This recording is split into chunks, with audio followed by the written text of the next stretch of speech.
विशेष इसलिए है, ठीक है, रिकॉर्डिंग शुरू हो गई है। आप आज की चर्चा को विशेष इसलिए मानिएगा कि आज की चर्चा में मैं आप लोगों से व्याकरण के कुछ भूले बिसरे गीतों के बारे में बताऊंगा। भूले बिसरे गीत, गीत मतलब भूली बिसरी कुछ यादें हैं। मैं आप लोगों का अनुवाद और एस्से दोनों देख रहा था, काफी दिनों से देख रहा हूँ। तो बहुत अच्छा आप लोग कर रहे हैं। कोई आप में ऐसा नहीं है कि जिसका एस्से या अनुवाद खराब हो। कोई ऐसा नहीं है जिसका अनुवाद या एस्से खराब हो। बस एक छोटी सी कमी आ रही है, प्रीपोजिशन का प्रयोग कहाँ कैसे करें, उसके बाद सही टेंस में कैसे लिखें। तो आज मैं कुछ, जी प्रणाम, आज मैं कुछ रूल्स आपको बताने जा रहा हूँ, ठीक है, इसके संबंध में कि हाँ, दो दो जगह से ऑन हूँ मैं। एक्चुअली जो बाद में मेहमान आते हैं उनके लिए मुझे खड़ा रहना पड़ता है ना, तो दो फ्रंट पे खड़ा रहता हूँ। चलिए फिर हम आगे बात करेंगे। हाँ बोलिए। बोले आज का अनुवाद करवा दीजिएगा ना सर, हिंदी वाला। अरे राम, ओ राम, हम कहाँ अनुवाद, हम कुछ बात कर रहे हैं। आपकी आप सुनी है कि जस्ट ज्वाइन की हैं? नहीं सर, स्टार्टिंग से ही। हाँ, बुझा रहा है हम क्या बोल रहे हैं। हम ये बोलने का प्रयास कर रहे हैं कि आप लोग जितना अनुवाद कर रहे हैं बहुत अच्छा कर रहे हैं, लेकिन उसमें थोड़ी सी कमी आ जा रही है। कमी क्या आ रही है कि उसके बाद आप लोग, आप बोल लीजिए फिर मैं बोलूं। अभी मैं सबसे अनुरोध करूंगा कि जब तक मैं न कहूं बोलने के लिए, वो साउंड वाला बटन ना ऑन करे प्लीज, डिस्टर्ब ना करें। मैं ये बताने का प्रयास कर रहा हूं कि आपकी कमियां कैसे दूर हो जाए इस 7-8 दिन में, ताकि आप अच्छा अनुवाद करने लगे। तो आप कह रहे हैं कल का अनुवाद करा दिए, कौन सा चाहिए, वोट दें आप लोग हमें। आज का बोलो, आज का अनुवाद करा दें, रूल ना सिखाएं। दोनों सर। नहीं, दो में से ही होगा। बहस कर लीजिए आधा घंटा। रूल्स बताइए सर, रूल्स बताइए। मैं अभी रूल्स बताने जा रहा हूँ, सुनिए। देखिए, रूल्स बता रहा हूँ। यदि किसी को ऐसा लगता है रूल्स नहीं देखना है तो ही और सी इज फ्री, घर में एंजॉय करिए। आज संडे का दिन है, चाय पकौड़ा खाइए, ठीक है। जब तक मैं ना कहूँ कोई बीच में नहीं बोलेगा प्लीज। आगे हम शुरू करते हैं। कभी कभी कटु वचन बोलना पड़ता है, मजबूरी है। चलिए कुछ वाक्य लिखा रहा हूं, जरा लिखिए।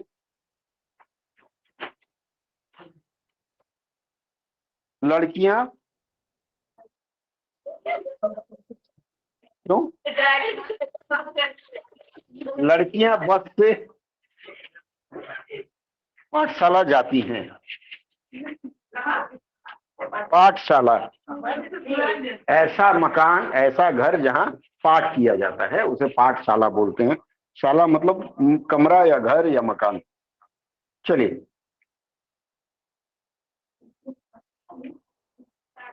लड़कियां बस से पाठशाला जाती हैं या पाठशाला बस से जाती हैं। इसका अनुवाद जब आपको करना होगा तो क्या करेंगे?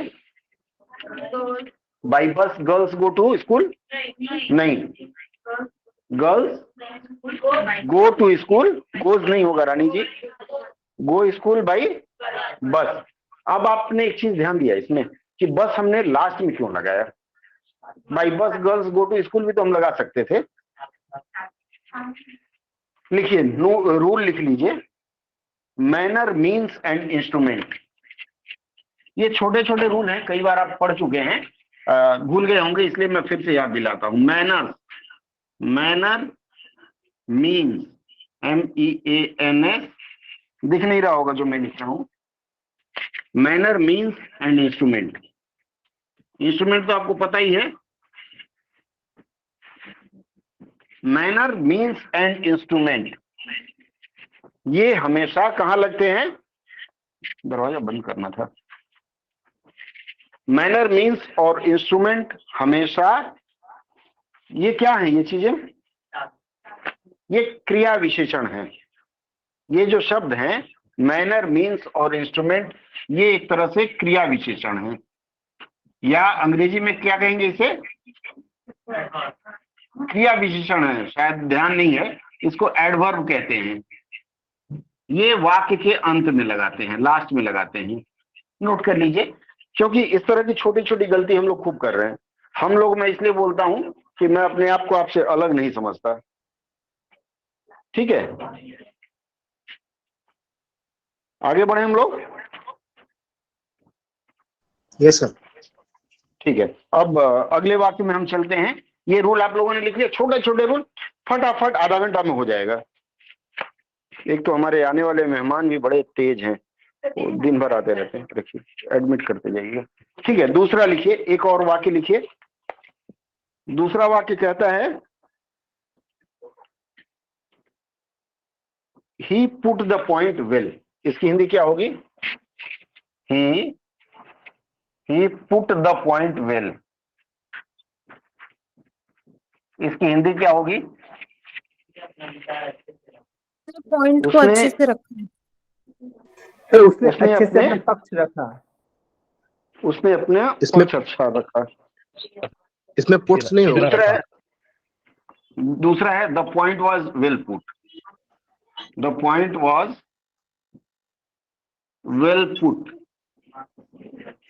ठीक है, the point was well put. ये दोनों किस तरह के वाक्य हैं? एक एक्टिव है, एक पैसिव है। इसके बाद मान लीजिए एक और वाक्य लिखूं, ध्यान दीजिएगा। अगला वाक्य है he will put the point. He will put the point. तीनों वाक्य में से कौन सा वाक्य सही है? पेपर 1 सॉल्व किया आप लोगों ने, यह अनुवाद में बहुत महत्वपूर्ण रहेगा। तीनों वाक्य में कौन सा वाक्य सही है या कौन सा गलत है? सेकंड वाला सर। सेकंड वाला? सेकंड सही है, थर्ड वाला थर्ड गलत है। सेकंड सही है, थर्ड वाला गलत है, और फर्स्ट डाउटफुल है। फर्स्ट भी सही है। सही है सर। हाँ देखिए, मैंने आपको सबसे पहले लिखा मैनर, मीन्स एंड इंस्ट्रूमेंट। जब ये चीजें आती हैं तो उसको कहाँ रखते हैं हम लोग? लास्ट में। इसलिए ये बीच में आना गलत हो गया। ये रूल नंबर 44 है। बहुत ध्यान से इसका इस्तेमाल करिएगा आप लोग। ठीक है, आगे बढ़े हम लोग। मिटाएं जो आपने लिखा है, आगे बढ़ते हैं। एक दूसरा रूल देते हैं, मिटा दें पहले इसको। कुछ क्रिया विशेषण के प्रयोग में मुझे भी संदेह था, इसलिए मैंने वो निकाला। ये आप लोगों के पास भी एक किताब होगी, मैंने ये किताब निकाला और मैंने कहा जरा इससे बात करें। दूसरा लिखिए,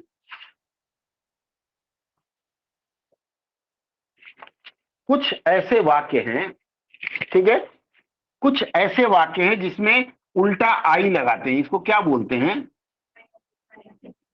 एक्सक्लेमेशन। इसको हिंदी में एक्सक्लेमेटरी मार्क। हाँ बीच में वो exclamatory उधर तीन बोलते हैं, विस्मयादि बोधक। ऐसे वाक्य जो हाउ से शुरू होता है, लिख लीजिए आप। जो भी समझे इसको, उल्टा आई, वोडाफोन वाला उल्टा आई, अर्थात विस्मयादि बोधक जो वाक्य हैं उनमें हाउ के बाद आप जस्ट हाउ के तुरंत बाद एडजेक्टिव लगाते हैं। एडजेक्टिव मतलब सॉरी एडवर्ब लगाते हैं। हाउ के तुरंत बाद आप एडवर्ब लगाते हैं। मान लीजिए मैं स्पीकर ऑफ करें, किसी मैडम की आवाज आ रही है बैकग्राउंड से। मान लीजिए मैं इनसे कह रहा हूं, सुमन जी से मैं कह रहा हूं कि सुमन जी आप कितनी बुद्धिमान या बुद्धिमती, जो भी है अपने हिसाब से एडजस्ट कर लीजिएगा।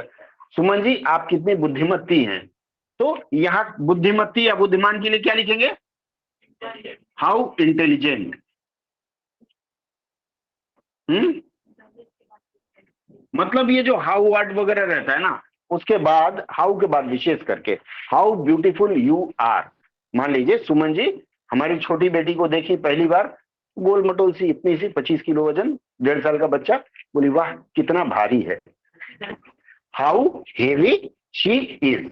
ठीक है, क्रिया विशेषण की बात मैं कह रहा हूं। हाउ से शुरू होने वाले जो विस्मयादि बोधक हैं, क्वेश्चन मार्क नहीं है, ध्यान दीजिएगा।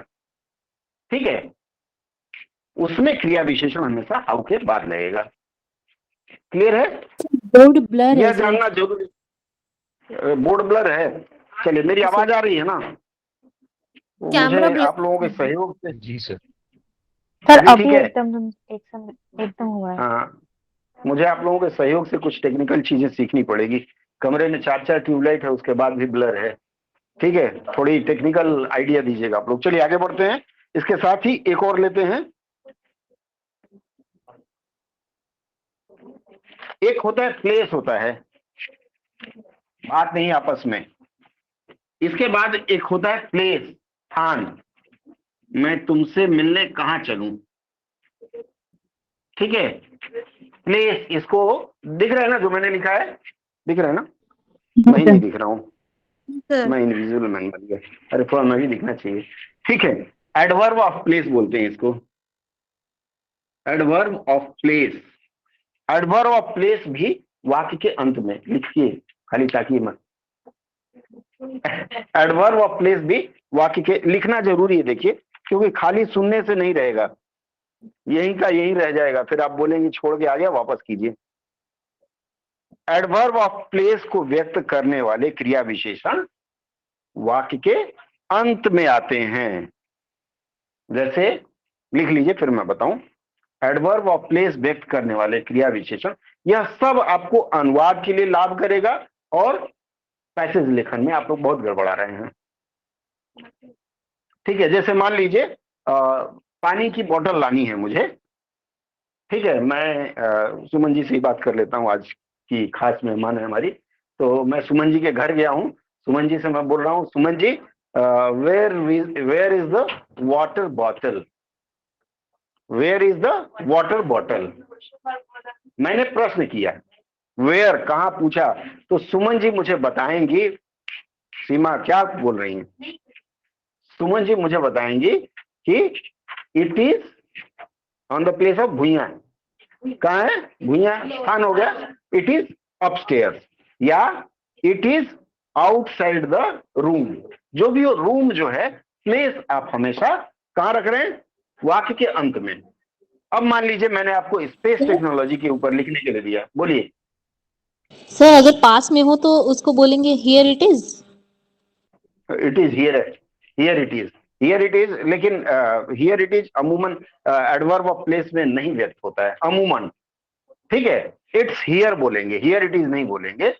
ठीक है, इट्स हियर बोलते हैं, हियर इट इज गलत है, इट्स हियर, HERE। हाँ ठीक है, इट्स सर अगर हियर, कन्वर्सेशन, ये अंत में। अगर हाँ कन्वर्सेशन बोलिए। हो रही है तो वहां पे कॉन्वर्सेशन में देखिए बोल सकते हैं बोलचाल में सर। तो आपके कन्वर्सेशन में तो कुछ भी बोल लीजिए, हम लिखित रूप में बात करते हैं, चोरी पकड़ी जाएगी जब आप लिखेंगे।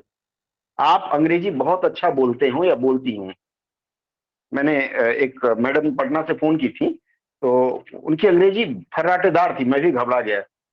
लेकिन बाद में मैंने कहा, मैडम जी आपका पेपर 2 में 100 नंबर से कम आया होगा, पिछली बार उन्होंने परीक्षा दी थी। बोली हाँ सर 90 आया था। मैंने बोला उसका मूल कारण है कि आपकी स्पीकिंग बहुत अच्छी है, लेकिन आपकी लिखित, आपने मुझसे 10 वाक्य अभी तक बोला है और 10 वाक्य में मुझे 15 गलती नजर आई है। ठीक है, हालांकि वो बेचारी नाराज हो गई बात में, मैंने अपना एक महत्वपूर्ण कस्टमर खो दिया, लेकिन आदत है, क्या करें, गलत है तो है। ठीक है, तो बोलचाल में आप कुछ भी कर लीजिए, लिखित में सावधान रहिए।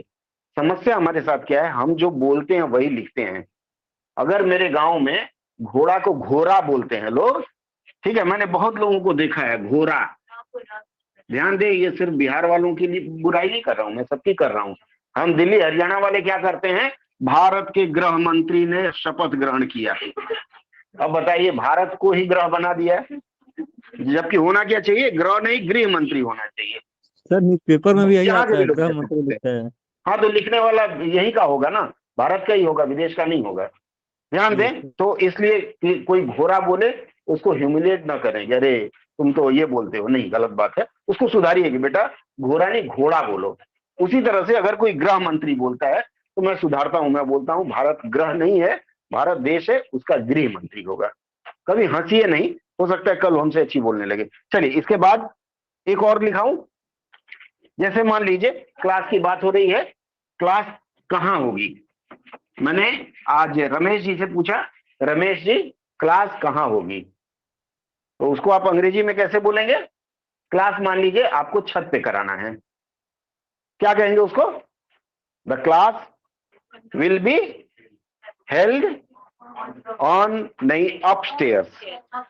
अपस्टेयर का मतलब सीढ़ी के ऊपर नहीं है, सीढ़ी चढ़ के जाना पड़ेगा, फर्स्ट फ्लोर या कुछ कर, छत पर हो रहा है तो आप अपस्टेयर बोलेंगे छत के लिए।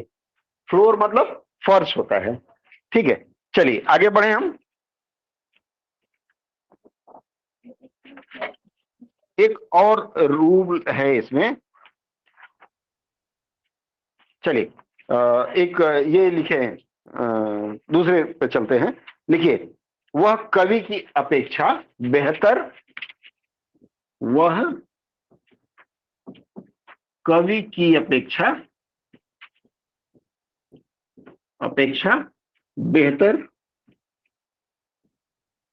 बेहतर नाटककार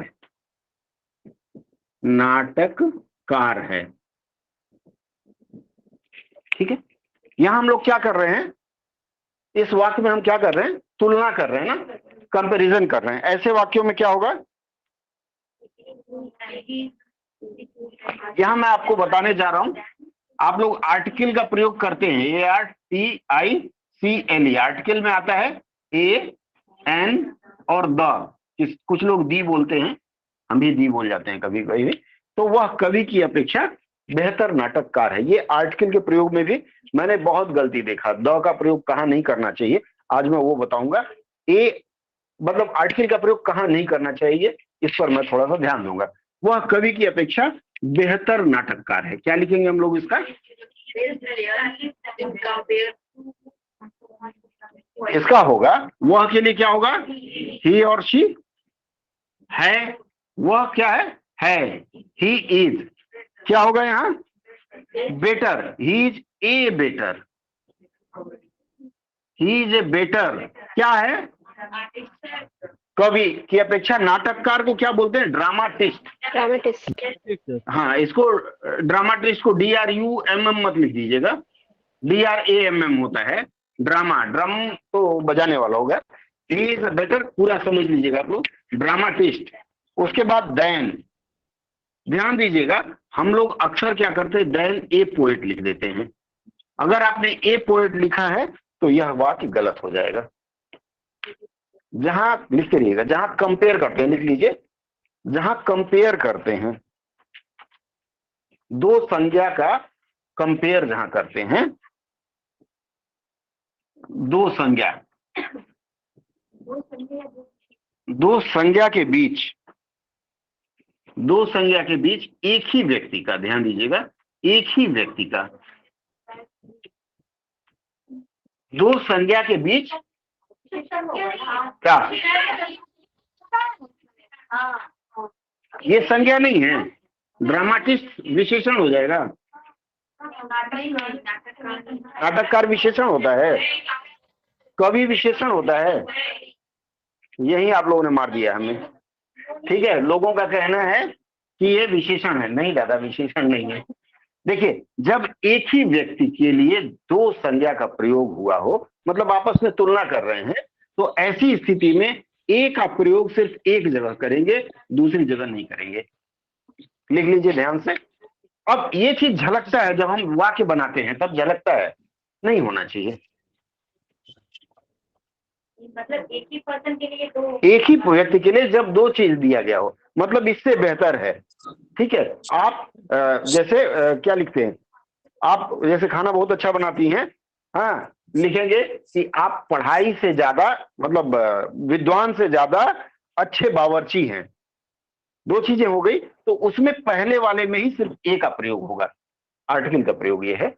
लिख लीजिए, आगे बढ़े, चलिए। हाँ बोलिए, किसी को डाउट हो तो बोले। हाँ, ये, हाँ, yes, you are a better cook than student, दो बार ए का प्रयोग नहीं करेंगे इसमें। चलिए आगे बढ़ते हैं। कुछ ऐसे शब्द होते हैं जैसे Radha is at the home, Radha घर में है, क्या लिखेंगे हम इसको, राधा घर पर है या घर में है। स्पीकर किसी का ऑफ है, प्लीज स्विच ऑफ कर लें। किसी का स्पीकर ऑफ है, प्लीज स्विच ऑफ कर लें। ठीक है, राधा घर पर है, वो आता है भाभी जी घर पर हैं, ठीक है, हाँ, सीरियल है, उसे सीखते हैं हम लोग। क्या होगा इसका, Radha is at the home. हाँ, कितने लोगों ने हाँ बोला। देखिए, कुछ लोगों की आदत होती है द हर जगह लगाते थे, Radha is at the home. अगर आपने एट के बाद होम लगाया है, द लगाया है, तो ये गलत है। अब इसका नियम जरा जान लें क्यों गलत है। लिख लीजिए। एक वचन, एक वचन सिंगुलर, अंग्रेजी में सिंगुलर बोलते हैं ना। और काउंटेबल नाउन किसको बोलते हैं? काउंटेबल मतलब, काउंटेबल नाउन को हिंदी में क्या कहेंगे? जिसको गिन सकते हैं। जिसको गिन सकते हैं, गिन सकते हैं, ठीक है। Singular number countable noun.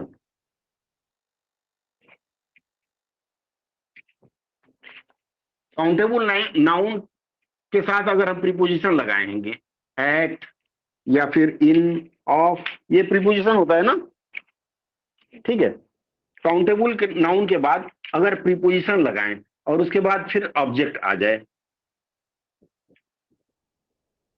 Singular number, ठीक है। सिंगुलर नंबर क्या है? ब्रैकेट में काउंटेबल नाउन, उसके बाद प्रीपोजिशन एट, ऑन जो भी है, और उसके बाद अगर ऑब्जेक्ट आ जाता है तो इसके आगे द का प्रयोग नहीं होगा, मतलब आर्टिकल का प्रयोग नहीं होगा।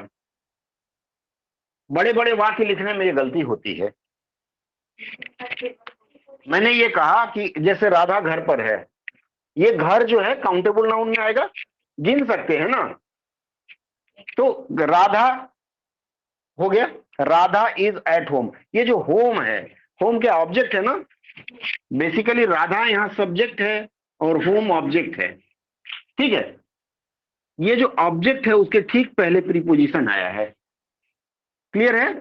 Singular number countable noun, singular number countable noun दोनों हैं, और उसके पहले जैसे प्रीपोजिशन के ठीक बाद ऑब्जेक्ट अगर आ रहा है तो ये ऑब्जेक्ट के पहले आर्टिकल नहीं लगेगा। क्लियर है? ऑनलाइन जितने लोग हैं समझ पाए मुझे? Yes sir.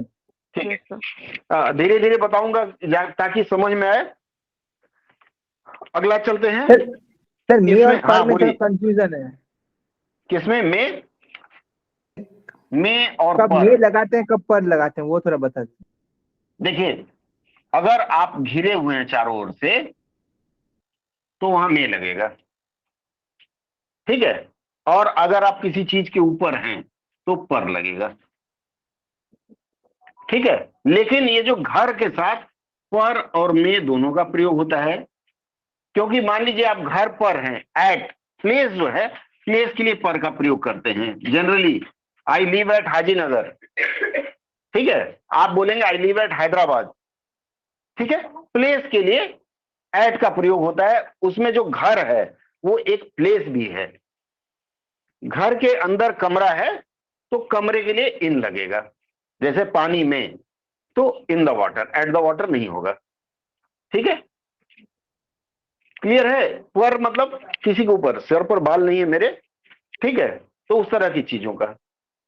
आगे बढ़े, चलिए अगला नियम लिखते हैं।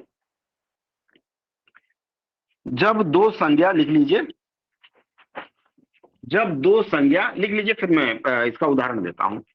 जब दो संज्ञा युग्म रूप में, युग्म मतलब जुड़वा, युग्म रूप में, ठीक है, दो संज्ञा प्रयोग हो, उसमें भी आर्टिकल नहीं लगेगा। ये आर्टिकल का प्रयोग मैं बता रहा हूं आपको, आर्टिकल नहीं लगेगा।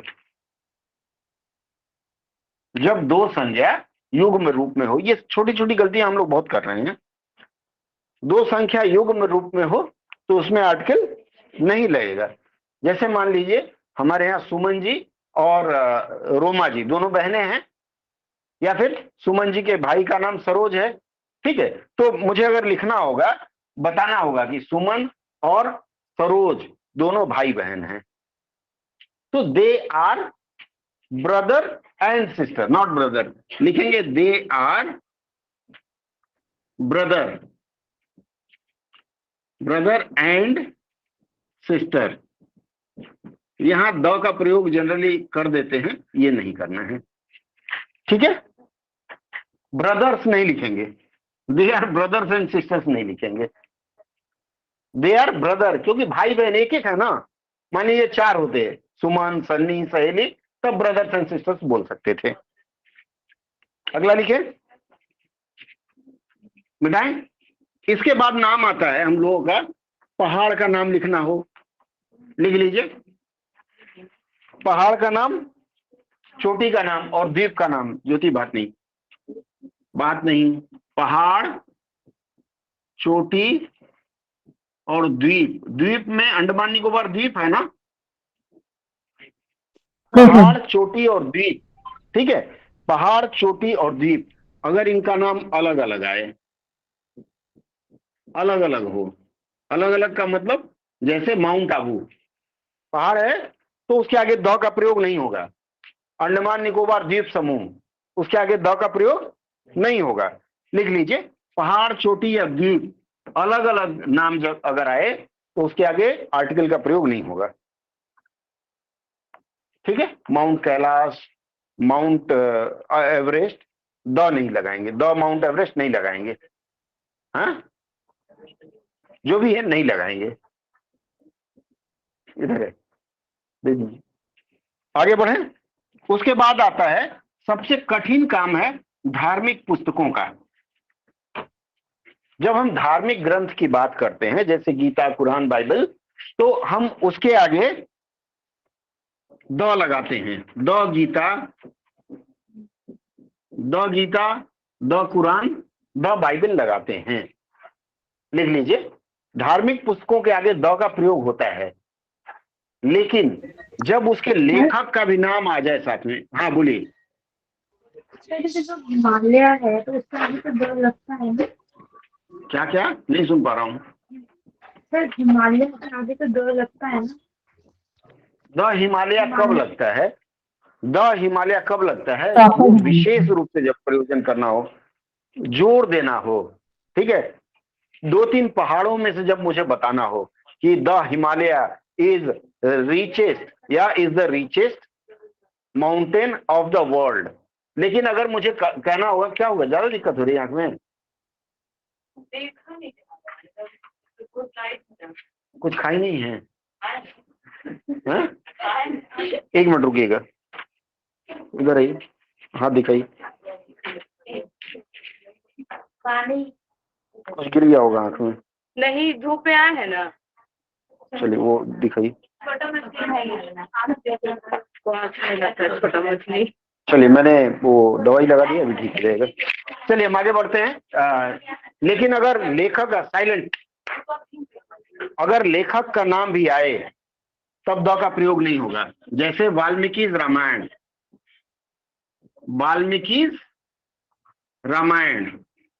तो इसके आगे द का प्रयोग नहीं होगा, ठीक है। क्लियर है? आगे बढ़े, लिखते चलिएगा, नहीं तो रोमा जी लिखने में बाद में बोलेंगे क्या क्या पढ़ाए थे, वो सब गोल हो गया। आइए अगला लिखते हैं। एक हिंदी में वाक्य लिखिए, नहीं इंग्लिश में लिखते हैं। The secretary and the treasurer were present. The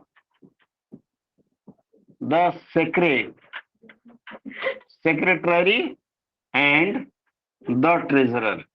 इस वाक्य को 2 तरह से लिखता हूं। The secretary and the treasurer were present. उसके बाद इसी वाक्य को मैं दोबारा लिखता हूं, the secretary and treasurer were present. इन दोनों वाक्यों में क्या अंतर है? सर नीचे वाला और ऊपर वाला सर पहले वाले में 2 अलग लोग हैं और दूसरे वाले में एक ही रहती है। ठीक है, वेरी गुड।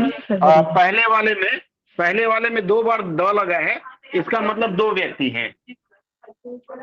दूसरे वाले में अगर द नहीं लगा, इसका मतलब एक ही है। अनुवाद कैसे करेंगे इसका?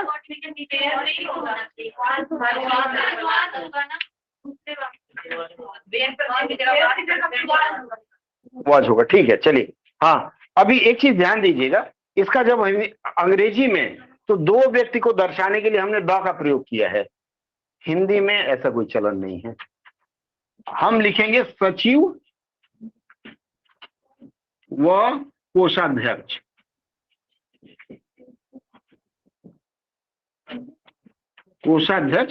सचिव व कोषाध्यक्ष उपस्थित थे, ये दोनों परिस्थितियों में हम एक ही चीज लिखते हैं। ठीक है। कभी कभी कुछ लोग क्या करते हैं, जैसे ऊपर वाला अंश है, सचिव एवं लिख देंगे,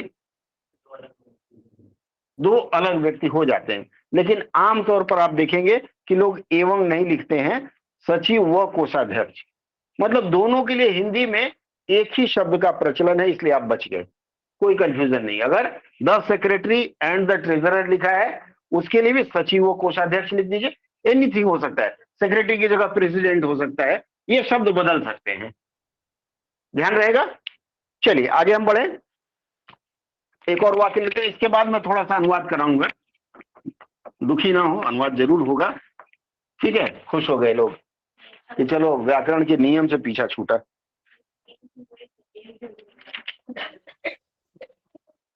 चलिए एक और करते हैं। अब आप लोगों ने आज तक आर्टिकल का प्रयोग सीखा होगा। आज मैं चूंकि चलता ही जा रहा हूं, तो आज की इस चर्चा में हम बात कर रहे हैं आर्टिकल का प्रयोग कहां न करें। लिख लीजिए, ओमिशन ऑफ आर्टिकल्स, ये जो चल रहा है उसी पे चल रहा है।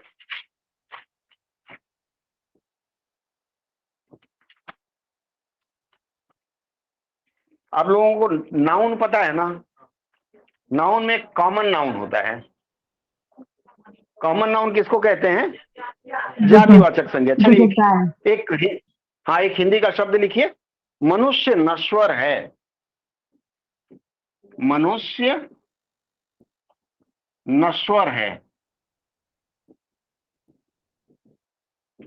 क्या होगा इसका? नहीं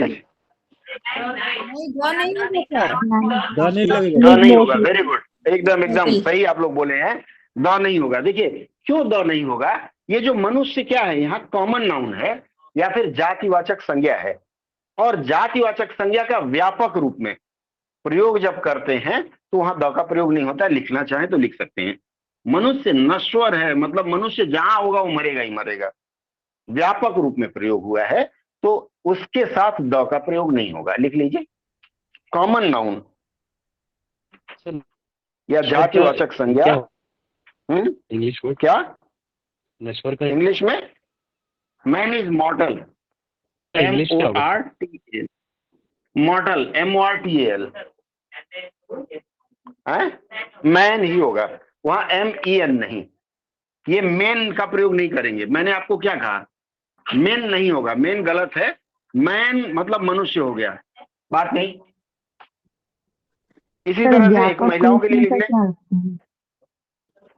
व्यापक का मतलब यूनिवर्सल, जिसको अंग्रेजी में कहते हैं यूनिवर्सल ट्रूथ कहते हैं ना, कि आदमी मरेगा ही मरेगा, कोई ऐसा नहीं जो अमर हो। ठीक है, यूनिवर्सल ट्रूथ जिसे कहते हैं, शाश्वत सत्य, उसी प्रकार का यह व्यापक है। मतलब एक शब्द का प्रयोग अल्टीमेटली काफी उसके लिए किया गया है। एकदम नहीं दिख रहा है हो, चश्मा लाए, काला चश्मा। ठीक है, आगे बढ़ते हैं। मनुष्य का लिया तो महिलाओं का ना लें तो आप लोग नाराज हो जाएंगे, इसलिए लिखिए, नारी पुरुष की सहचरी है। नारी पुरुष की, देखिए बैलेंस बना के चलना पड़ता है, पुरुष की सहचरी है। चलिए क्या होगा इसका अंग्रेजी?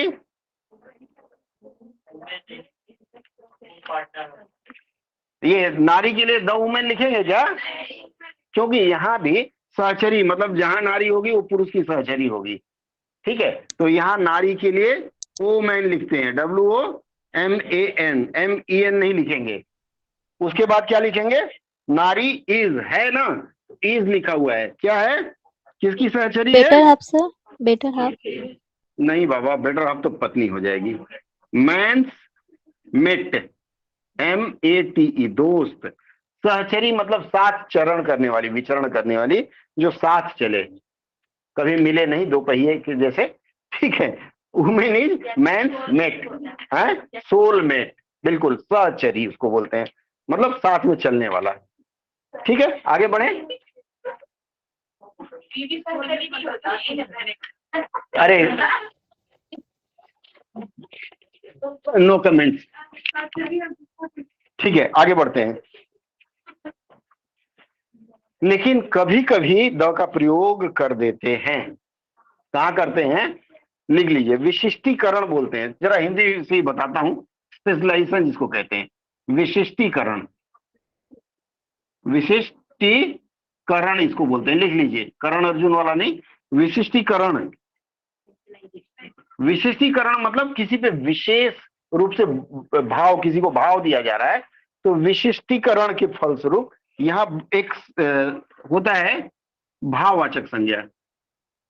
भाववाचक को क्या बोलते हैं हिंदी में, इंग्लिश में? Abstract noun. विशिष्टीकरण के फलस्वरूप या विशिष्टीकरण के मामले में भाववाचक संज्ञा के पहले द का प्रयोग होता है, बस एक ही जगह। लिख लीजिए, विशिष्टीकरण के फलस्वरूप या विशिष्टीकरण की वजह से भाववाचक संज्ञा के पहले द का प्रयोग होता है। जैसे मान लीजिए, एक उदाहरण दूं, we must work for the wellbeing. Wellbeing BEING होता है, वेलबींग ऑफ आवर फैमिली। ठीक है, ये जो वेलबींग है भाववाचक संज्ञा है, भले के लिए, भला। ठीक है, we must work for the wellbeing, वहां उसके आगे द, क्योंकि हम जोर दे रहे हैं, किसके लिए काम करना है? वेलबींग के लिए। किसके? फैमिली के। तो वेलबींग पे जोर देते हैं, इसके लिए, मतलब उसको विशेष रूप से वर्ड को भाव दे रहे हैं, तो उसके आगे द का प्रयोग होता है। लिख लिया आप लोगों ने? अन्यथा भाववाचक संज्ञा के पूर्व आर्टिकल का प्रयोग नहीं होता है। लिख लिए? आगे बढ़ें, आपका ध्यान उसी में न रहे, नीचे रख दीजिए, जब 10 से बजेगा तब बजाइएगा। मैंने ये कहा, विशिष्टीकरण के फलस्वरूप या किसी वर्ड पे बहुत जोर देते हैं भाववाचक संज्ञा वाले को, तब उसके आगे द अर्थात आर्टिकल का प्रयोग होगा, अन्यथा नहीं होगा। भाववाचक संज्ञा के पहले आर्टिकल का प्रयोग नहीं होता है। लिख लीजिए, मिटा दो इसको। चलिए, एक उदाहरण मैं दे देता हूं, बोलिए, ऑनलाइन कोई बोलना चाह रहा है? देखिए, धैर्य एक बड़ा गुण है। धैर्य, लिखिए, बात नहीं, धैर्य एक बड़ा गुण है। Know talking. गुण ऐसे लिखेंगे या ऐसे लिखेंगे? कौन सा होगा इसमें? ये वाला, ये गलत है, ध्यान दीजिएगा। हाँ, कभी कभी हम लोग ऐसा भी लिख देते हैं, धैर्य एक बड़ा गुण है। ये जो धैर्य क्या है? एब्स्ट्रैक्ट नाउन, मतलब भाववाचक संज्ञा किसे कहते हैं? जिसे आप छू ना सकें, फील करें, दिल में फील करें। ठीक है, आंख से देख नहीं सकते, छू नहीं सकते, माप नहीं सकते। किसे? भगवान को भी एब्स्ट्रैक्ट नाउन माना जाए? ठीक है, हवा को एब्स्ट्रैक्ट नाउन माना जाए? नहीं, इसमें ज्यादातर भावनाएं हार्ट से रिलेटेड होती हैं, ज्ञानेंद्रियों से। ठीक है, धैर्य एक बड़ा गुण है। क्या लिखेंगे इसका अनुवाद? द पेशेंस नहीं लिखेंगे। क्यों? नियम कहता है एब्स्ट्रैक्ट नाउन के आगे द का प्रयोग नहीं होगा।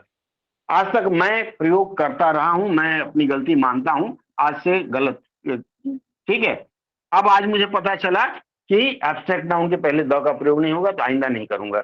मुझे लगता है आप में से भी जिसको पता है वो अच्छी बात है, नहीं पता है तो सुधार लीजिएगा खुद को। आगे बढ़े। उसके बाद आता है, हाँ, इसका अनुवाद पेशेंस। धैर्य को पेशेंस लिखते हैं। उसके बाद क्या होगा? इज ए बड़ा गुण, ग्रेट। इसको वर्चू लिखेंगे, VIRTUE, वर्चू। क्वालिटी थोड़ा कमजोर हो जाएगा, क्वालिटी आइसक्रीम मुझे, हाँ, वो नीति है। पॉलिसी मतलब नीति। ठीक है, यहाँ देखिए कहीं नहीं लगेगा, एब्स्ट्रैक्ट नाउन के आगे नहीं लगता है। इसके आगे ग्रेट तो एब्स्ट्रैक्ट वो नहीं है ना, क्या बोलते हैं, भाववाचक संज्ञा नहीं है ना, इसलिए ए का प्रयोग हुआ है। ये पेशेंस की बात मैं कर रहा हूं, ये भाववाचक संज्ञा है। भाववाचक संज्ञा के आगे द का प्रयोग नहीं होगा। हाँ तो ईमानदारी कहाँ मैंने बताया, स्पेशलाइज। चलिए सुमन जी ईमानदारी पे कह रही हैं, ईमानदारी पे एक लाइन लिखते हैं। चलिए लिखिए, प्रसन्नता की सभी को चाह है। प्रसन्नता, प्रसन्नता की सभी को चाह, चाह बंगाल में चाय को बोलते हैं। नहीं हम भी बोलते हैं, जो बंगाल में हो गए। चाह मत बोलिएगा, चाय को टी मत लिखिएगा। प्रसन्नता की सभी को चाह है, ठीक है। चलिए क्या होगा, प्रसन्नता का मतलब हो गया हैप्पीनेस, हैप्पीनेस हो गया। उसके बाद कहेंगे इज व्हाट एवरीवन, व्हाट प्रसन्न लिखने दीजिए ना सर डिजायर्ड Happiness भी लिख is- सकते हैं क्या? क्या डिजायर्ड desire सर, लिखना चाह रहे हैं? Happiness is desired by. हाँ हाँ ठीक है, आप लिख लीजिए, मैं जरा अपनी अपनी बात कह दूं। ठीक है, देखिए, happiness is what everyone longs, LONGS longs for. आप डिजायर्स लिखना चाह रहे हैं, happiness is what everyone desires, fine चलेगा। नीड्स फॉर नहीं होगा, लॉन्ग्स फॉर का मतलब चाहत है। हाँ बोलिए, सर नीड नहीं होगा ना, बोलिए वाक्य बोलिए। Happiness is need for everyone. What, जो प्रसन्नता वो है जो सभी को चाहिए, ठीक है।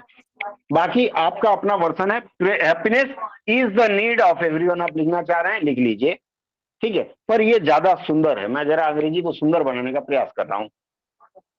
आगे बढ़े हम लोग, हैप्पीनेस वाली बात क्लियर हो गई। जी सर।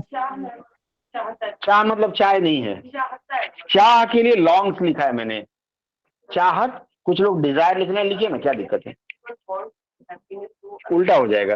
प्रसन्नता की सभी को चाह है, सभी प्रसन्नता ढूंढ रहे हैं, दोनों वाक्य में अंतर हो जाएगा ना। आगे बढ़ते हैं। इसके बाद हम लेंगे मैटेरियल नाउन, और इसको अंग्रेजी में तो मैटेरियल कहते हैं, हिंदी में क्या कहते हैं, द्रव्यवाचक संज्ञा। और द्रव्य से मैंने आप सबको हमेशा बताया है कि जब पंडित जी पूजा कराने आते हैं तो बोलते हैं द्रव्यम समर्पयामि, तो आप उसके जगह 10 रुपए का नोट चढ़ाते हैं, दैट इज नॉट द्रव्य, ठीक है। द्रव्य में होता है सोना, चांदी, हीरा, मोती, तांबा। तो अगली बार जब पंडित जी आपके यहाँ आए और बोले द्रव्यम समर्पयामि, तो वहां 10 ग्राम का सोना चढ़ाएं, ठीक है। सर हीरा द्रव्य में नहीं होता है। चलिए, हीरा किस में आएगा फिर, सर हीरा और प्लेटिनियम धातु द्रव्य में। में नहीं होता है। द्रव्य में ही सब आता है। हिंदी व्याकरण की चर्चा करेंगे फिर, उसके बाद हम बताएंगे, मैंने पहले ही बताया था। मैं जस्ट लाइटर साइड की आपको याद रह जाए कि द्रव्य में मेटल्स जिसको कहते हैं, अंग्रेजी में मेटल्स कहते हैं, और उन्हें मेटल से बना है मैटेरियल नाउन, ठीक है। सोना चांदी सस्ते हो गए, लिखिए, सोना चांदी सस्ते हो गए। इनके आगे भी आर्टिकल द का प्रयोग नहीं होगा। The gold and the silver became cheap नहीं होगा, गलत होगा। इसके आगे गोल्ड एंड सिल्वर ही लिखेंगे। उदाहरण दे दे रहा हूं। अब जैसे मान लीजिए पंजाब की बात करूं, मेरे साथ पंजाब के शायद नहीं है लोग, हरियाणा की बात करते हैं। हरियाणा के लोग हैं, कोई है हरियाणा का अभी ऑनलाइन? अरे बताएं, जब पूछता हूं तो लोग बोलते नहीं है, ऐसे पटर पटर करते हैं। सुनाई दे रही मेरी आवाज? किसी ने म्यूट कर दिया? सर नहीं होगा इसीलिए नहीं बोल सर रहे आवाज थे। आ रही है, कोई नहीं होगा। अच्छा अच्छा, सर एनसीआर आवाज आ रही है सर। नहीं, आज ठीक डिसिप्लिन में है, है सर, चलिए। आज सब डिसिप्लिन में है सर। अच्छा ठीक है। हाँ, महाराष्ट्र में धान की खेती खूब होती है। चलिए हम महाराष्ट्र की बात लेते हैं, लिखिए, धान की फसल, धान की फसल महाराष्ट्र में होती है। अरे लिखिए ना, बाद में बात करिए। धान की फसल महाराष्ट्र में होती है, या महाराष्ट्र में धान की फसल होती है, ठीक है। हम फोकस कर रहे हैं धान की फसल पर, तो धान की फसल को क्या लिखेंगे, पैडी, द पैडी नहीं लिखेंगे, ठीक है। Paddy is grown in Maharashtra.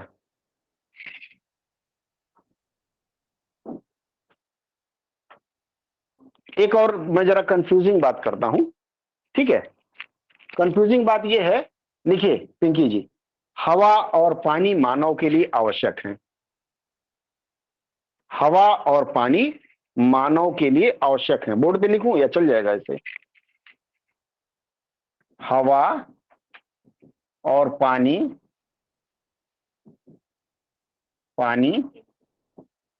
मानव के लिए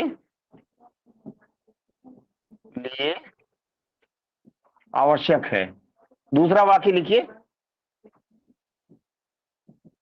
दूसरा वाक्य कहता है इस कमरे की हवा, जिस कमरे में बैठे हैं सचमुच हवा गर्म हो गई है, लेकिन लोग एसी नहीं चला रहे हैं। इस कमरे की हवा गर्म है। दो तरह का वाक्य दिया मैंने आपको कहा मटेरियल नाउन, ठीक है। मटेरियल नाउन के आगे द का प्रयोग नहीं होता है। हवा, पानी, धान, गेहूं ये सब मटेरियल में आ जाता है, ठीक है। तो इसका अनुवाद हम क्या करेंगे? हवा और पानी, air and water is necessary, essential लिखें तो ज्यादा अच्छा रहेगा। हवा and air and water is essential for, किसके लिए? मानव, ह्यूमन, या ह्यूमन के साथ बीइंग भी लगाएंगे, ठीक है। आगे बढ़ते हैं। लेकिन ये जो दूसरा वाक्य है इसमें एयर के लिए द का प्रयोग होगा। कारण क्या है? हम विशेष रूप से इस कमरे की हवा की बात कर रहे हैं, इस कमरे की स्पेसिफाई कर रहे हैं, विशिष्ट बात बता रहे हैं, जोर दे रहे हैं। तो हम यहां लिखेंगे the air of this room is hot, ठीक है। आगे बढ़ें। यहां तक क्लियर कर पाया मैं आप लोगों को? Yes, sir. जो पहले आगे सेंटेंस बढ़ते हैं। बोला है हाँ बोलिए। सर, उसमें आपने इज लगाया, इज आएगा sir? Air and water is. Air and water is, हाँ, क्योंकि अलग अलग कर रहे हैं ना। आप आर लिखना चाह रही हैं? यस सर, दोनों मैंने अलग पहले अलग। दोनों अलग अलग है, दोनों अलग अलग है, इसलिए इज का प्रयोग हुआ है। दोनों सिंगल है ना। अगर ये प्लूरल में होता तो हम मार्क करते। और के साथ, एंड के साथ इज का प्रयोग ज्यादा सुटेबल है। Don't talk. आगे बढ़ते हैं, ठीक है। थोड़ा सा मैं नाउन की तरफ ज्यादा झुका ले गया आप लोगों को, क्योंकि नाउन हम लोग नहीं कर पा रहे थे। इसके बाद आता है प्रॉपर नाउन। प्रॉपर नाउन, ममता आज 25 समोसे खिलाएगी लोगों को। प्रॉपर नाउन के पूर्व भी द का प्रयोग नहीं होता है। लिखिए, प्रॉपर नाउन के पहले भी द नहीं लगाते, मतलब आर्टिकल नहीं लगाते।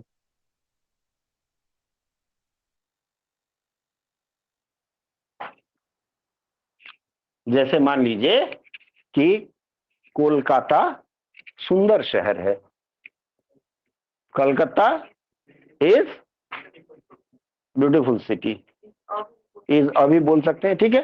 कोलकाता प्रॉपर नाउन है। प्रॉपर नाउन का मतलब क्या? व्यक्तिवाचक संज्ञा, मतलब एक पर्सन है, ठीक है। चाहे किसी का नाम हो जाए तो उसके आगे द का प्रयोग नहीं होगा। लेकिन लिख लिया आप लोगों ने। लेकिन कुछ मामले में, जैसे मान लीजिए प्रॉपर नाउन के पहले आर्टिकल लग जाए, लिख लीजिए, ये है प्रॉपर नाउन, नाउन, इसके पहले आर्टिकल लग जाए, आर्टिकल प्लस प्रॉपर नाउन, ठीक है। आर्टिकल प्लस प्रॉपर नाउन अगर होगा तो इसका कॉमन नाउन के रूप में प्रयोग हो जाता है। ये फिर प्रॉपर नाउन नहीं रहेगा। कॉमन नाउन मतलब जातिवाचक संज्ञा। मतलब अगर किसी भी प्रॉपर नाउन के आगे आप आर्टिकल लगा देते हैं तो वह जातिवाचक संज्ञा हो जाएगा, वह प्रॉपर नाउन नहीं माना जाएगा। ये ग्रामर का एक अच्छा क्वेश्चन है, लेकिन यहां आपको कैसे साबित करना है वो मैं बताता हूं। लिखिए, अहमदाबाद का नाम सुना है आप लोगों ने? अहमदाबाद को जी सर। भारत का मैनचेस्टर कहा जाता है। लिखिए, हिंदी में लिखिए, अहमदाबाद को भारत का मैनचेस्टर कहा जाता है। दूसरा वाक्य लिख लीजिए, इसको लिख लीजिए पहले। अहमदाबाद को भारत का मैनचेस्टर कहा जाता है।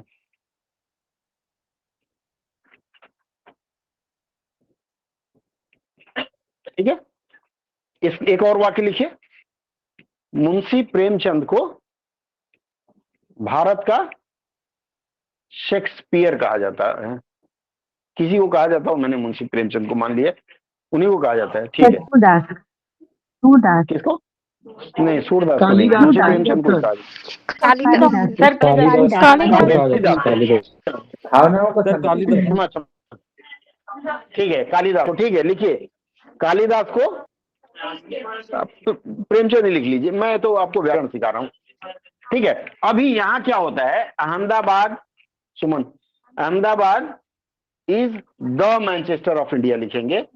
अब वो जो व्यक्तिवाचक, ये हिंदी व्याकरण में भी हमने पढ़ा है कि व्यक्तिवाचक संज्ञा को कभी कभी हम जातिवाचक के रूप में प्रयोग करते हैं, क्योंकि मैनचेस्टर जो है वो है बेसिकली व्यक्तिवाचक, प्रॉपर नाउन, लेकिन उसके आगे जैसे ही हमने द लगा दिया तो एक कॉमन नाउन, कोई भी मैनचेस्टर बन सकता है, कोई भी शहर मैनचेस्टर का रूप ले सकता है। इसी तरह से हमने कालिदास को कहा, कालिदास चूंकि मेघदूत शकुंतलम लिखे थे ना, तो वो भी बड़े जटिल थे शेक्सपियर के जैसे। ठीक है, तो या फिर प्रेमचंद में लिखा तो प्रेमचंद से ही चलते हैं। ठीक है, प्रेमचंद को तो Munshi Premchand is the Shakespeare of India या इंडियन लिटरेचर, जो भी वाक्य रहेगा। क्लियर है? आगे बढ़े। फिर क्या होता है, कई बार हम लोग पढ़ते लिखते भी हैं ना, पढ़ लिख रहे हैं, नहीं लिख रहे हैं? हाँ लिख रहे हैं, पढ़ नहीं रहे हैं। ठीक है, कोई भी सब्जेक्ट होता है उसके आगे द का प्रयोग नहीं होगा या आर्टिकल का प्रयोग नहीं होगा।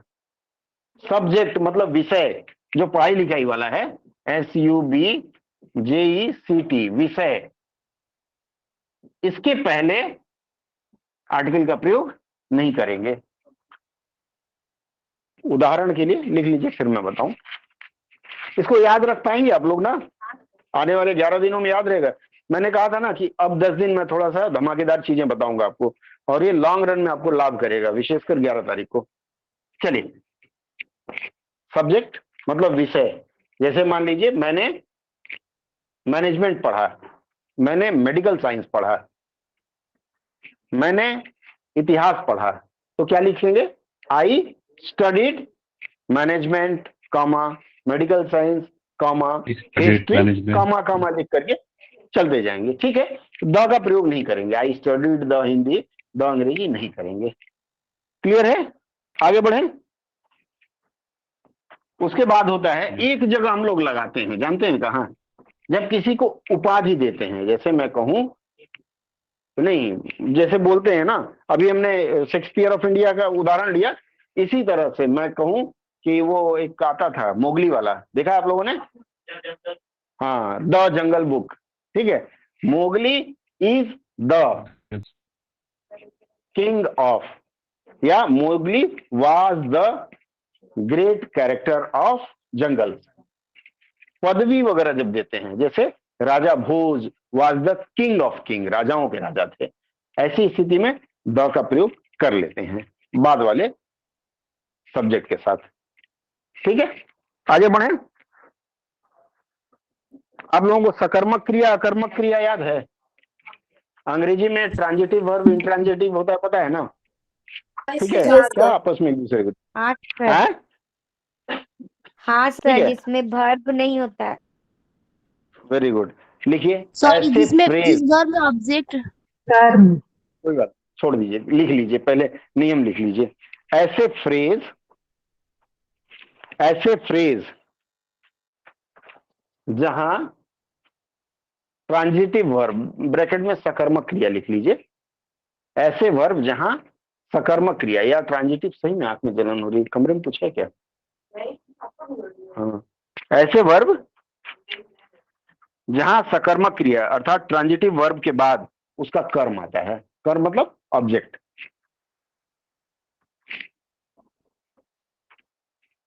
मैं बता रहा हूं, लिख लिया आप लोगों ने?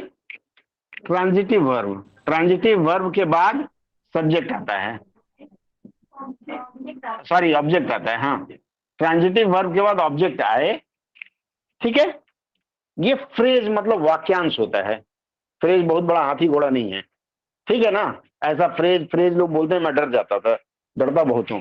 ठीक है, ऐसे फ्रेज मतलब वाक्यांश जिसमें ट्रांजिटिव वर्ब के बाद ऑब्जेक्ट आए, ऐसे वाक्यांश में भी द का प्रयोग नहीं होता है। जैसे मान लीजिए आग लग गई, आग लग गई को टू कैच फायर, ठीक है। टू कैच फायर बेसिक है और इसको वाक्य में, वाक्य के टेंस के अनुसार प्रयोग कर लेते हैं, ठीक है। सर आग एक लग गई शब्द, में हाँ, तो वर्ब भी है ना, इसमें ऑब्जेक्ट कहाँ है, मतलब मुझे समझ में नहीं आई है। फायर क्या है, फायर वर्ब है आग लग गई मतलब ये तो पूरा एक वर्ब है ना। दादा। आग, आग अपने आप में एक नाउन है, लगना जो है वो वर्ब है। टू कैच, कैच पकड़ना जो है ये वर्ब है। मैंने क्या बताया किस तरह का वर्ब है, इसी को ट्रांजिटिव वर्ब बोलते हैं। सकर्मक क्रिया, ऐसी क्रिया जो कर्म से ताल्लुकात रखती हो। पहले वो पीछे है, 2 बोतल और है, ठीक है। आगे बढ़े, एक और उदाहरण देते हैं। टू कास्ट एंकर, इसका आप लोग बता दें तो 10 नंबर। टू कास्ट एंकर, 2 वाक्य लिखते हैं, ANCHOR और टू कास्ट वोट। रुक जाइए सही बोला आपने, to cast vote. To cast anchor कौन डालता है, नेवी से जो लोग होंगे वो बता पाएंगे। लंगर डालना, ठीक है, जहाज अपना लंगर डालती है। और टू कास्ट वोट, वोट डालना। वोट डालना क्यों कहा है, वोट डालना या वोट गिराना?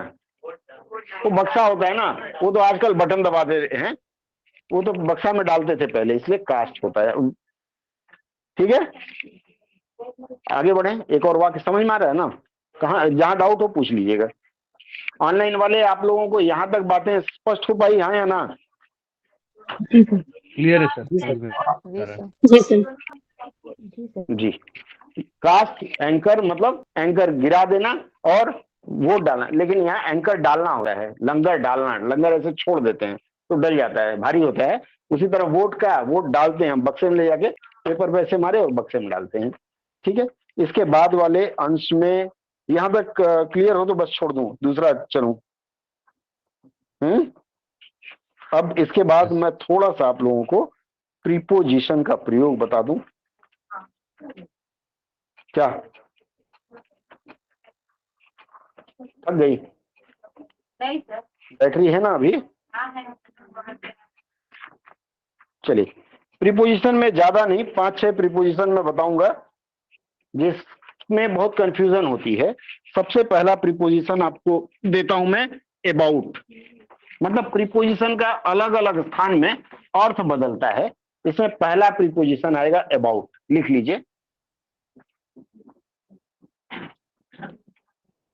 शहनवाज साहब बता पाएंगे बेहतर कि हम अगर खड़े हैं सावधान की मुद्रा में और पीछे से आवाज आई अबाउट टर्न, तो अबाउट टर्न मतलब ऐसे पीछे मुड़ हो जाता है, ठीक है। जिसने एनसीसी किया हो, परेड वरेड किया हो, समझ पाएगा। तो इस अबाउट का अलग अलग संदर्भ में अलग अलग प्रयोग होता है। जैसे एक देता हूं, कम के साथ में अबाउट का अगर प्रयोग है तो ये लिखिएगा, ये मिलेगा नहीं। कम के साथ अगर इसका प्रयोग हो, बात नहीं, कम के साथ अबाउट हो तो कम अबाउट मतलब केम अबाउट, इसका अर्थ होगा आया।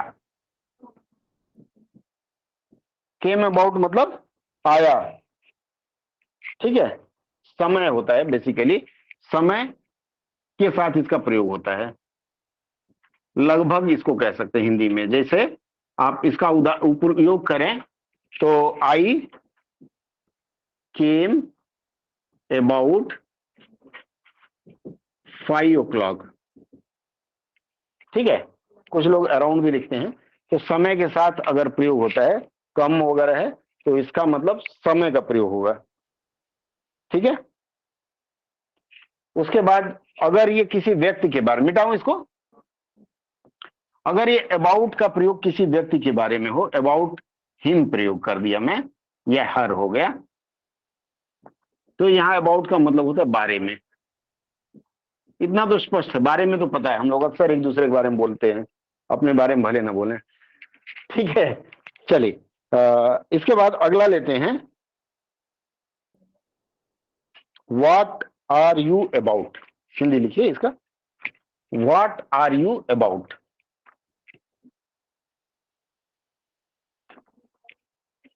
व्हाट आर यू अबाउट, ये व्हाट आर यू अबाउट, इसका क्या होगा हिंदी? क्या कर रहे हो, क्या चल रहा है, हम पूछे ना क्या कर रहे हो, तो व्हाट आर यू अबाउट अगर है, इसका मतलब क्या कर रहे होता है। और अबाउट के साथ अगर टू हम लगा शॉर्ट लेते फॉर्म हैं, कर दिया ना व्हाट्सएप, हाँ शॉर्ट फॉर्म व्हाट्सएप, बिल्कुल सही करते हैं। हाँ व्हाट आर यू अबाउट, इसके लिए उन्होंने व्हाट्सएप कर दिया, व्हाट्सएप। वो बहुत सारा हुआ, मैं तो 3 साल लग गया मुझे फंडा समझने में। लोग फंडा फंडा बोलते थे तो मैं पूछे भाई फंडा क्या होता है, बोला आप बूढ़े हो गए आपको नहीं पता चलेगा, जबकि मेरी उम्र अभी 32 साल ही थी। ठीक है, चलिए अबाउट के साथ टू लग गया तो I am about to go, what are you about हो गया, मैं अबाउट के साथ टू, ये वाला खत्म हो गया। अबाउट टू मतलब जस्ट रेडी बोलते हैं, ठीक है, the teacher is about to come, Radha is about to dance. अगर ये अबाउट टू का मतलब होता है बस कर होने ही वाला है। ठीक है, आगे बढ़े। ये कुछ चीजें हम लोग अपने हिस्से में खूब धड़ल्ले से प्रयोग करते हैं। अबाउट के बाद आता है एबव, ABOVE, ABOVE। एबव में क्या आएगा? एबव के साथ अगर हम मीन्स का प्रयोग कर दें, एबव मीन्स, एबव मीन्स का मतलब होगा, लिख लीजिए, औकात के बाहर या सामर्थ्य के बाहर। ठीक है, जैसे going to America is above my means. Above के साथ मीन्स अगर जुड़ गया ना तो इसको सामर्थ्य के बाहर या फिर औकात के बाहर बोला जाता है। ठीक है, आगे बढ़े। क्या मैंने बोला? Going to America is above my means. ठीक है, आगे बढ़े। एबव के साथ कॉम्प्रिहेंशन अगर जुड़ गया, कॉम्प्रिहेंशन,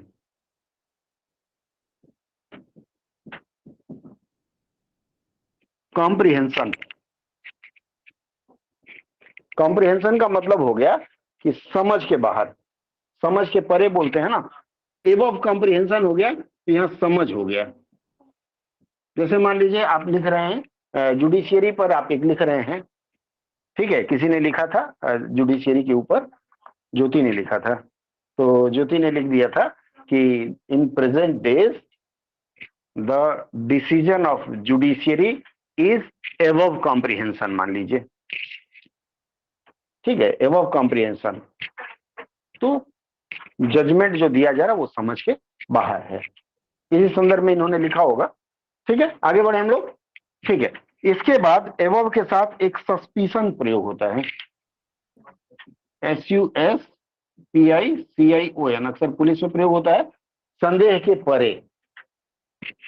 ठीक है, यहां देखिए समझ के बाहर इसके लिए आता है और यहां संदेह के परे आता है। ठीक है, आगे बढ़े।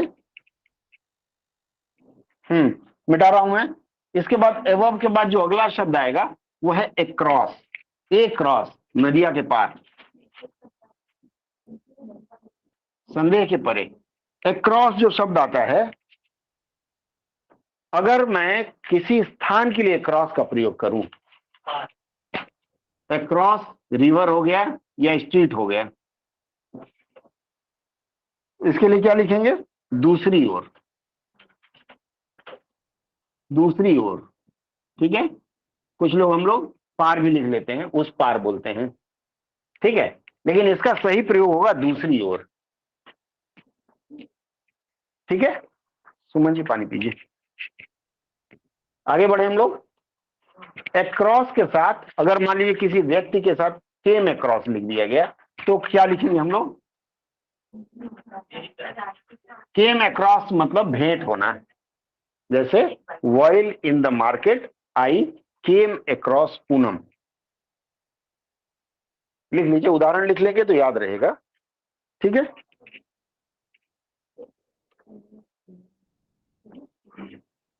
मिटाएं।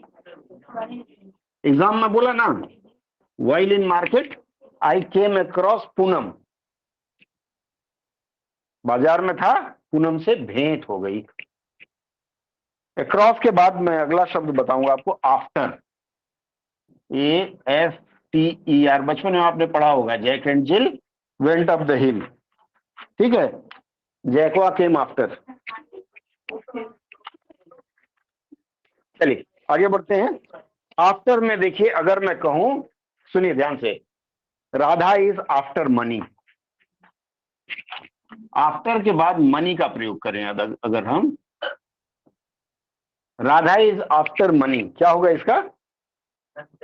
यहां आफ्टर मनी में तलाश हो जाएगा, रुपए की तलाश में रहती है, आपको लगता है पैसे के पीछे पड़ी रहती है, you are always after money, तुम पैसे के पीछे पड़ी रहते, नहीं, यहां आफ्टर के साथ मनी अगर प्रयोग है तो इसमें तलाश होता है। आफ्टर के बाद अगर टाइम का प्रयोग हो तो क्या होगा? ये बाद में, ठीक है।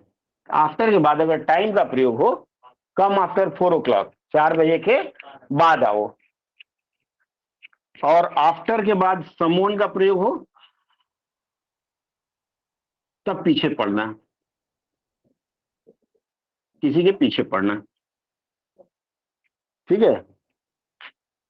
एंड जिल केम ट्रेमलिंग आफ्टर, मतलब उसके बाद आया, पीछे आया, ठीक है। लिख लिया। ये अक्सर हम लोग प्रयोग करते हैं, इसलिए खासकर चुने हुए शब्दों पे मैं चर्चा कर रहा हूं आज। आगे बढ़ते हैं। आफ्टर के बाद आता है एगेंस्ट। एगेंस्ट, ये जो भी शब्द मैं सुझाव दे रहा हूं ना, इनका प्रयोग आप धड़ल्ले से करिए अपने एस्से में।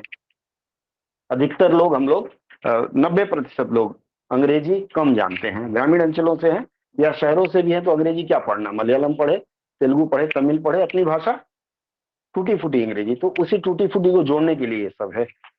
चलिए, एगेंस्ट का मतलब है, अगर एगेंस्ट के बाद विशेष का प्रयोग करें, शादी कर लिया, against the wishes of parent, मतलब इच्छा के विरुद्ध, ठीक है। अगेंस्ट हाउस अगर मैं कहूं, अगेंस्ट के साथ हाउस जुड़े, एक अगेंस्ट लॉ, हाँ नहीं, अभी उसमें लॉ वाला आते हैं, लॉ वाला तो यही हो गया, इसमें लॉ, लेकिन अगेंस्ट हाउस है। एक भिखारी जी थे, बिहार के बहुत अच्छे नाटककार माने जाते हैं, बहुत अच्छे कवि माने जाते हैं। भिखारी, हाँ, भिखारी कवि थे, भिखारी दास कवि थे, बहुत अच्छे कवि और नाटककार रहे हैं। उन्होंने गाया है, तेरे घर के सामने भूसवल बनाऊंगा। आप लोगों ने तेरे घर के सामने भूसवल बनाऊंगा, भूसवल मतलब भूसा भरा घर, नाराज हो गए होंगे प्रेमिका से, ठीक है। तेरे घर के सामने भूसवल बनाऊंगा, भूसवल एक जगह भी है वैसे, भूसवल बनाऊंगा, भूसा भरा जाता है। आप लोग खेती देखी नहीं, शहर की लड़की, हमारे से गांव की होती तब ना भूसा देखती नहीं। ये जो यहाँ हाउस के पास अगर अगेंस्ट लिख दिया तो क्या होगा इसका? तो बोल तो दिया तेरे घर के सामने, ठीक है। जैसे मान लीजिए पूनम ज्योति के घर के सामने रहती है, तो पूनम हाउस मतलब पूनम का घर उसके सामने, पूनम हाउस इज अगेंस्ट ज्योतिष हाउस, मतलब उसके विरुद्ध नहीं है, ठीक है, सामने होता है। इस लाइन पे याद रखिएगा, तेरे घर के सामने भूसवल बनाऊंगा, लाइन याद रखिएगा, भूलेगा नहीं। आगे बढ़े। उसके बाद है, सुन लीजिए, हाउस तो हो गया, लेकिन अगर कोई स्टैटिक चीज है, वॉल है, टेबल है, वॉल है, टेबल है, तो सहारे हो जाएगा। डोंट स्टैंड अगेंस्ट वॉल, दीवार के सहारे। जैसे मैं ऐसे कभी खड़ा हो जाता हूं ना, तो दीवार के सहारे या टेबल के सहारे मत खड़े हो। अगेंस्ट के साथ वॉल या टेबल या कोई ऐसा चीज, इकलौती चीज खड़ी हो, उसका मतलब उसके सहारे। अगेंस्ट का मैंने 3 रूप दिखाया। माता पिता की इच्छा के खिलाफ शादी कर लिया, डोंट स्टैंड। पहला मैंने अगेंस्ट के साथ विश बताया, माता पिता की इच्छा के खिलाफ, या जिसके खिलाफ। दूसरा मैंने बताया अगेंस्ट हाउस, घर के सामने। उदाहरण दिया भिखारी कवि का और पूनम का, पूनम और ज्योति का, दोनों आमने सामने है। एक पत्थर मारे तो दूसरे के सिर पे लगेगा। ठीक है, मैं गया था इसलिए बता रहा हूँ। और अगेंस्ट वॉल या टेबल अगर है तो सहारे, किसके सहारे? दीवार के सहारे। उसके बाद अभी शिलाजीत जी ने मुझसे बड़ा कठिन प्रश्न पूछ लिया था, पर वाला। पर का मतलब एट होता है ना। अब जरा एट का प्रयोग देख लें, ध्यान दें। एट सर्विस, एट के साथ अगर हम सर्विस जोड़ते हैं, एट योर सर्विस लिखते हैं ना।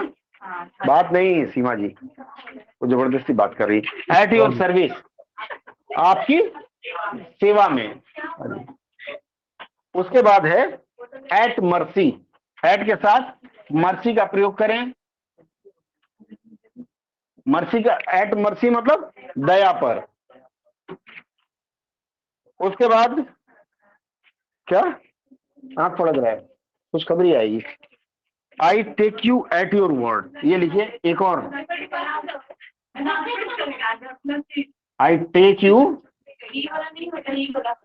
एट योर वर्ड, इसका बताइए। बात नहीं, ये बच्चा लोग बहुत बात करता है, इसीलिए 12 साल से कम उम्र के बच्चों को प्रवेश वर्जित है। I take you at your word क्या होगा? हाँ, ऑनलाइन बताए कोई?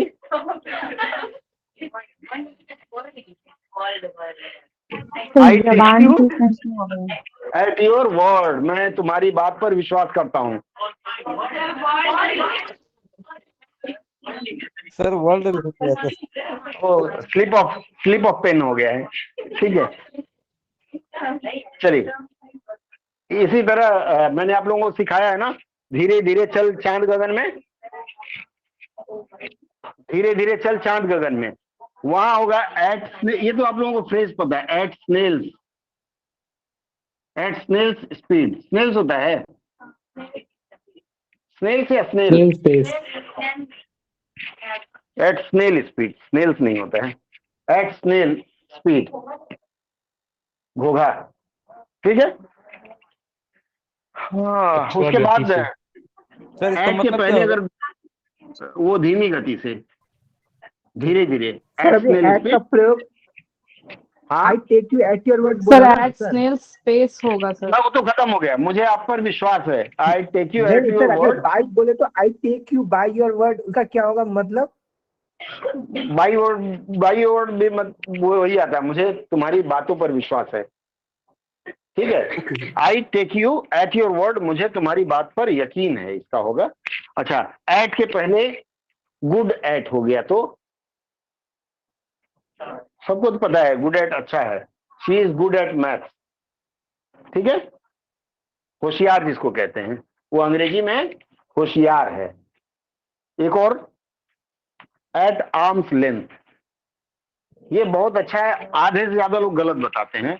मैं जरा इसको लिख दूं, पास में, पास में, पास में। एट आर्म्स लेंथ, बगल में है। नहीं बहुत नहीं पास। नहीं नहीं नहीं नहीं। अच्छा, एक वाक्य लिखिए, एक वाक्य लिखिए, थोड़ी एक दूरी वाक्य पे। लिखिए। अरे एक वाक्य तो लिखिए। वाक्य है, she keeps me, she keeps me at arms length.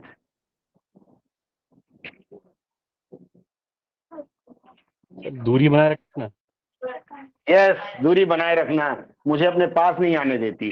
Mummy नाराज हो बेटी से तो हमेशा आपको एक हाथ दूरी पे, दूर रह, ऐसे बोलते हैं, दूर रह मुझसे। कोरोना काल में इसका बहुत प्रयोग हुआ है, एट आर्म्स लेंथ। ठीक है, और इसके साथ साथ आज की चर्चा में ही छोड़ू, सॉरी, वो नजदीक होता है, एट ए स्टोन्स थ्रो जो आता है, एट आर्म्स लेंथ। यहां तक जो मैंने चर्चा किया, कितने लोगों को समझ में नहीं आया?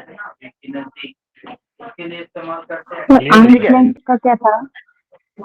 आर्म्स लेंथ का मैंने बताया, दूरी बनाए रखना या पास नहीं आने देना या घनिष्ठता न बढ़ाना। ठीक है। सर कल आपने एक सेंटेंस बताया था इंक्लूडिंग करके, तो एक बार वो दोबारा से रिपीट कर देंगे, थोड़ा सा एक्सप्लेन करके।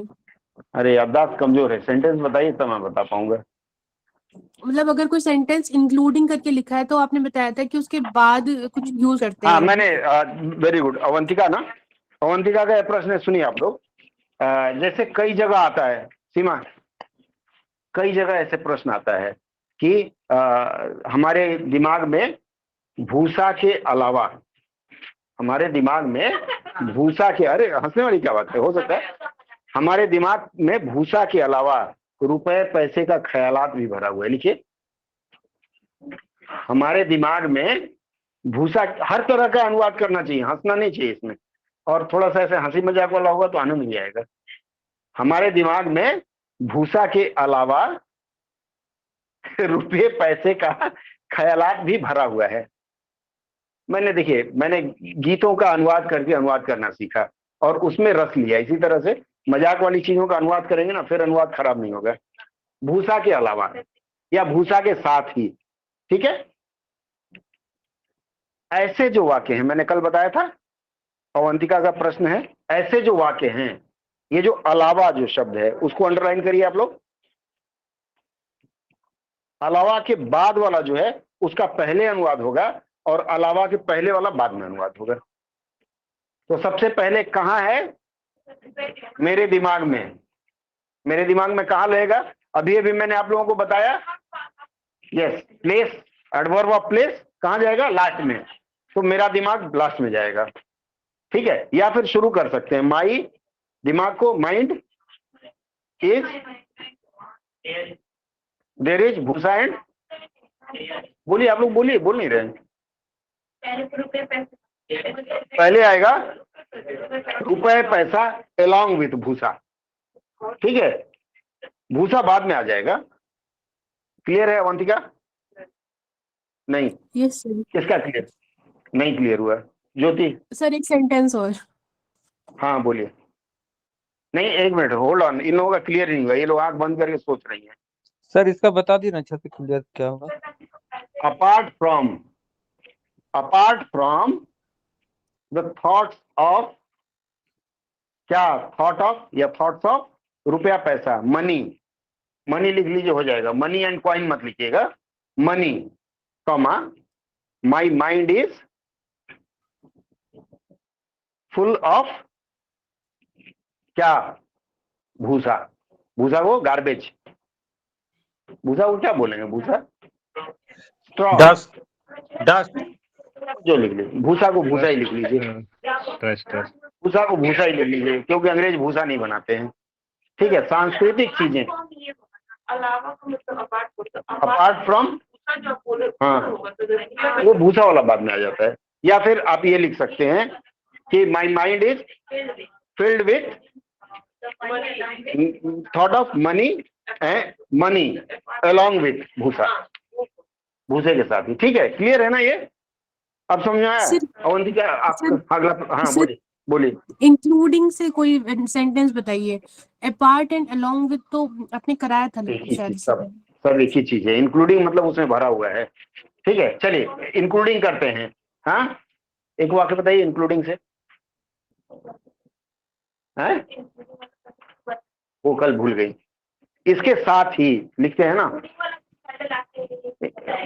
देखिए, इन ऑल केसेज जहां वो इंक्लूडिंग है, अपार्ट फ्रॉम है, अलोंग विथ है, उसके बाद वाले अंश को पहले ले आके और फिर उसको करते हैं इंक्लूडिंग। इसी को मान लीजिए, मेरे दिमाग में रुपए पैसे के ख्याल के साथ ही, लिखिए, मेरे दिमाग में रुपए पैसे के ख्यालात के साथ ही माँ बाप का भी ख्याल आता है, या ख्याल याद रहती है, जो लिख लीजिए। पूजा जी लिख नहीं रही है, खड़ी है। मेरे दिमाग में रुपए पैसे के ख्याल के साथ ही माँ बाप के भी ख्याल रहते हैं।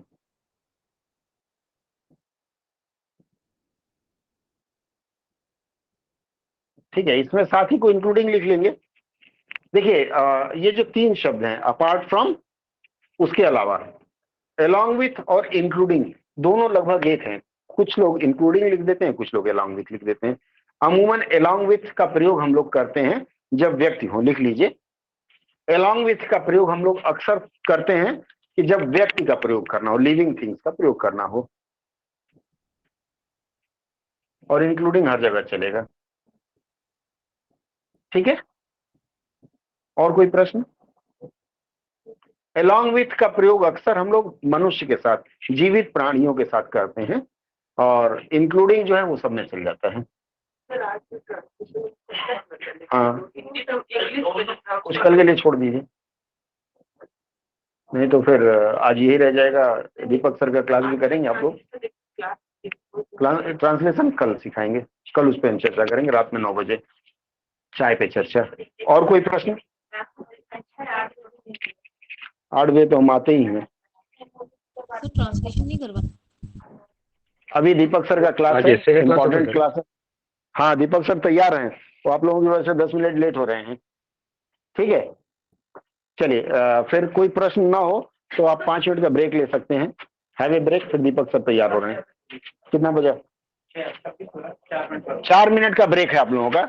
एग्जैक्ट 4:30 से क्लास स्टार्ट हो जाएगी। ठीक है, चलिए मैं बैटन हैंड ओवर करता हूँ। माइक थोड़ा सा बंद कर।